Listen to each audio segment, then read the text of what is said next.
This is the Triangle of Power. This is the story of the Triangle of Power, Part 2.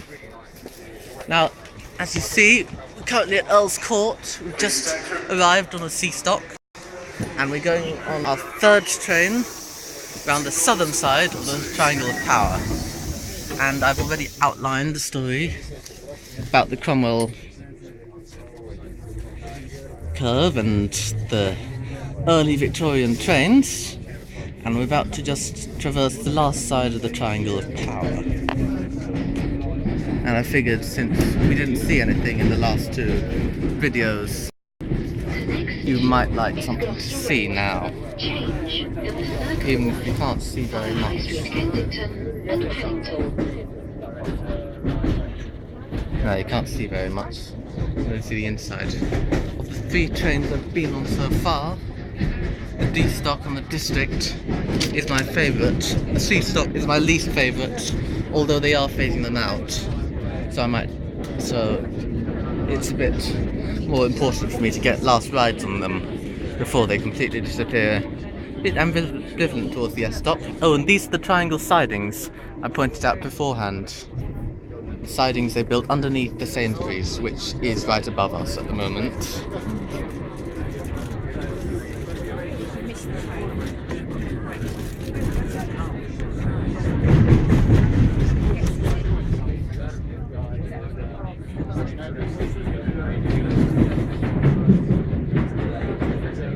So,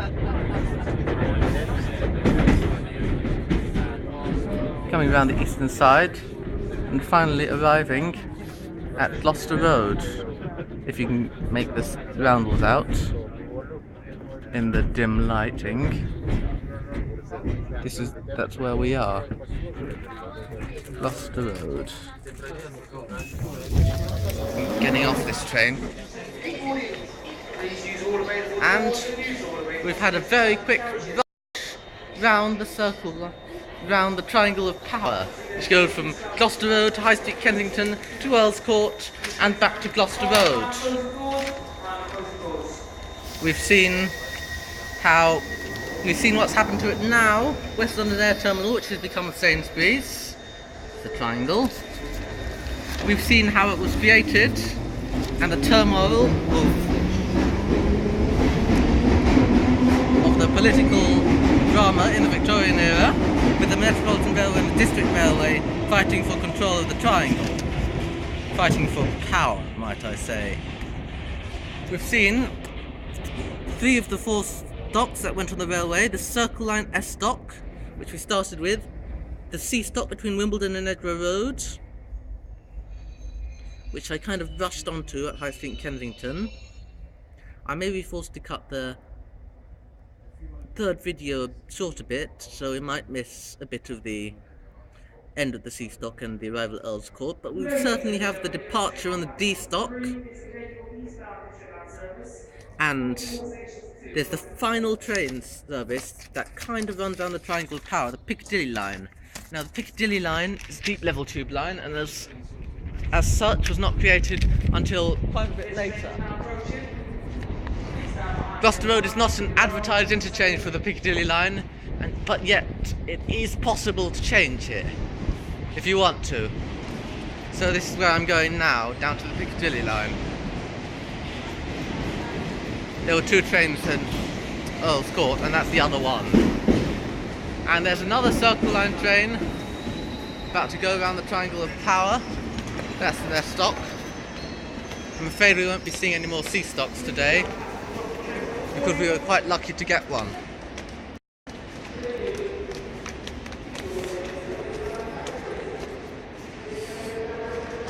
Circle on the platform and District.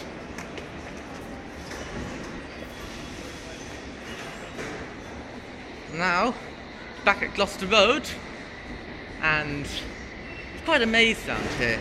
And in fact, they've got their own little maze. They've got the Labyrinth, number 236 out of 270. The Labyrinth series was commissioned as part of Art on the Underground, and the numbering refers to the full network challenge route taken by Andy James, Steve Wilson and Martin Hazel in 2009 when they got their world record. This is no longer the world record route, but you can follow it by following the labyrinths around, or you can look them up online. The Piccadilly Line, the best way to get down there is to take the lifts, and I'm going to take the emergency stairs, as once more I should be getting some exercise. You can see the green tiling patterns on the walls. This was originally a District Line station, even though they do have an interchange for the Piccadilly Line. And there's a shaft in the middle, which I don't believe held a lift at any point, because the lifts actually seem quite old.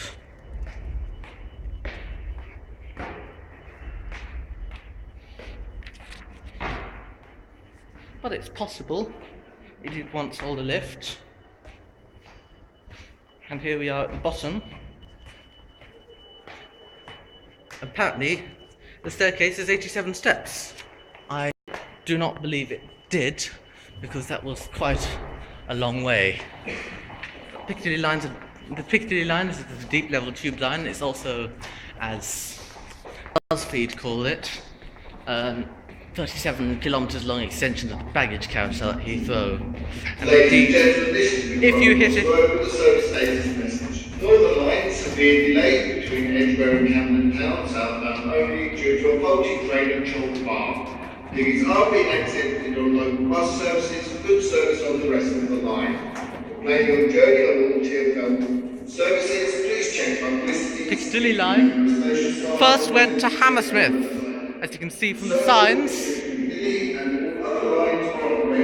but now it goes as far as Heathrow Terminals 1, 2, 3 and Heathrow Terminal 4 and Heathrow Terminal 5, or Uxbridge, or Rayners Lane technically, depending on what train you'll get on. And predicted next is a train to Uxbridge, which is to come in 2 minutes. Gloucester Road is quite a nice tiling pattern, even though not everyone's favourite Piccadilly Line station, it's still pretty good.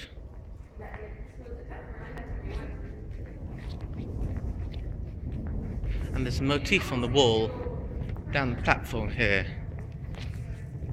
This is Gloucester Road.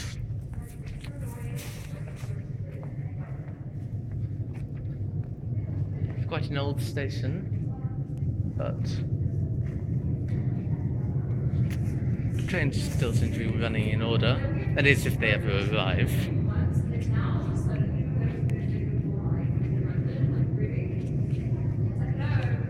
So to summarise again, we started on the Circle Line, going round to High Street Kensington from Gloucester Road. Then we cut over to the District Line, down to Earl's Court, and then we went back along the District Line along the bottom to Gloucester Road.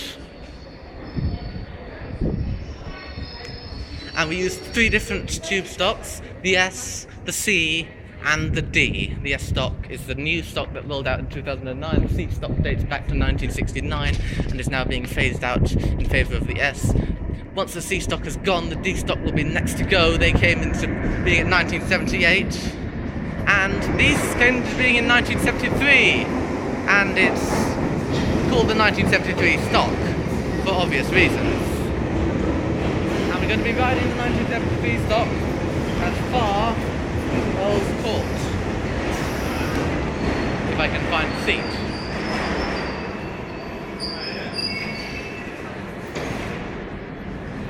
All aboard Gloucester Road.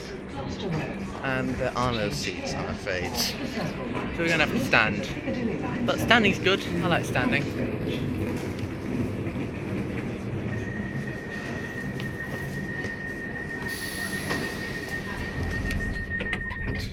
Sorry.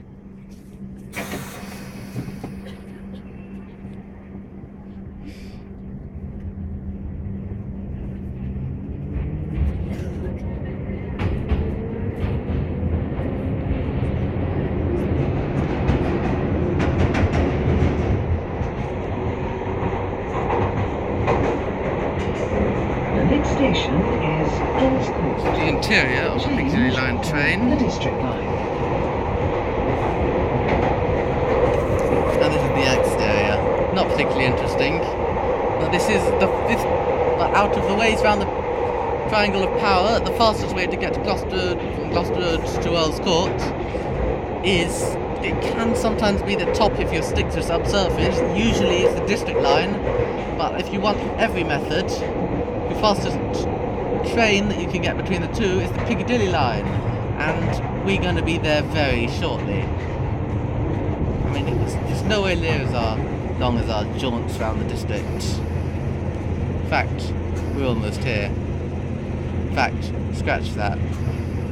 We are here.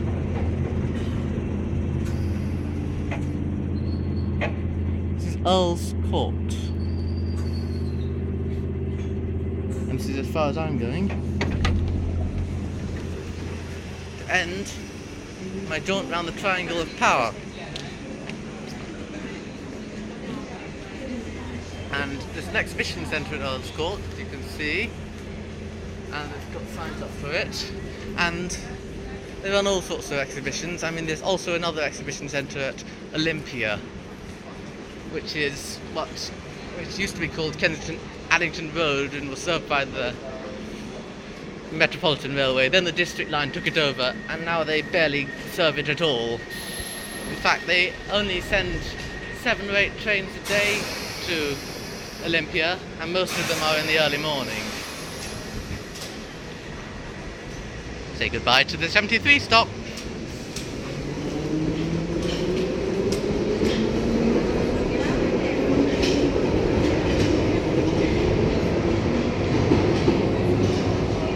Quickly, it's time for me to get out here.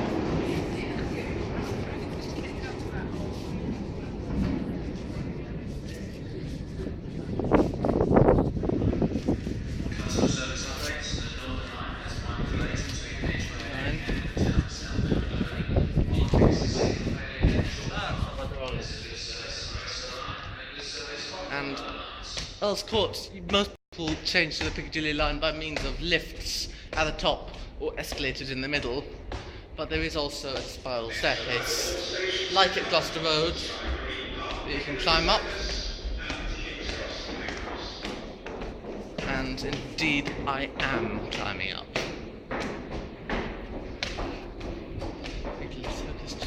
Apparently there's 83 steps. Have you been counting?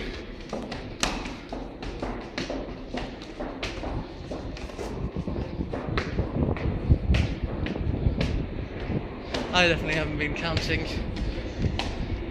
It looks older, this station, so it kind of is older. Most people forget this staircase, especially tucked away as it is at the end of platforms 1 and 2, where there are District Line trains, as you can see.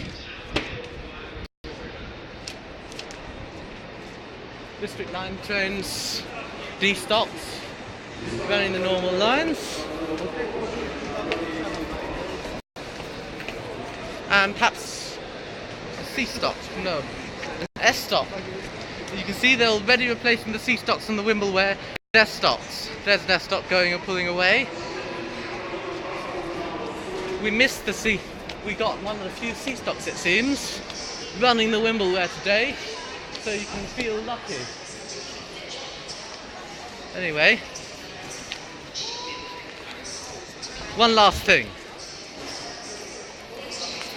We've seen various methods of travelling around this Triangle of Power. You can use 2 sides to get round. You can use 1 side to get round if the correct train comes. You can use the Piccadilly Line to get round. But train or no train, they've all got their limitations. There is only one fastest way to get round the Triangle of Power. And it's not a bus, not a train, it's not your feet. It's this. Doctor Who's TARDIS. Lives outside Earl's Court Station. And you're not allowed in, apparently. because otherwise people would be flying around the universe and getting it lost, and it's quite an important historical landmark. So, after the Triangle of Power and such like, and various other things, we're in Earl's Court for the true fastest way. The